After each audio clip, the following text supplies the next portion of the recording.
আসসালামু আলাইকুম। এই তো আমার দুপুরের রান্না। আজকে রান্না করেছি পুঁই শাক দিয়ে মুসুর ডাল। এটা একটা ডালের আইটেম। এটা কম বেশি সবাই পছন্দ করে। একদম লাইট ওয়েট মশলা দিয়ে এটা করা হয়, একদম হালকা মশলা থাকে।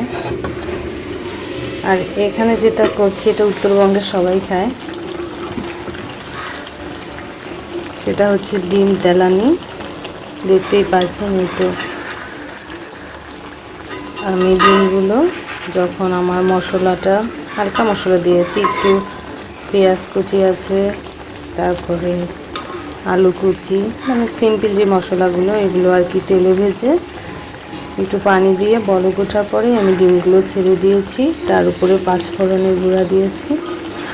এই তো দেখেন কি সুন্দর লাগছে খেতে, কিন্তু অসাধারণ। এটা উত্তরবঙ্গের, এখন বাংলাদেশের কম বেশি সবাই খায়, কারণ এটা অনেক শর্টকাটে একটা লাঞ্চ আইটেম। দেখেন কি সুন্দরভাবে এখানে যখন উঠাবো তখন এখানে আমি মরিচের গুঁড়া খুব কম ইউজ করেছি। হ্যাঁ,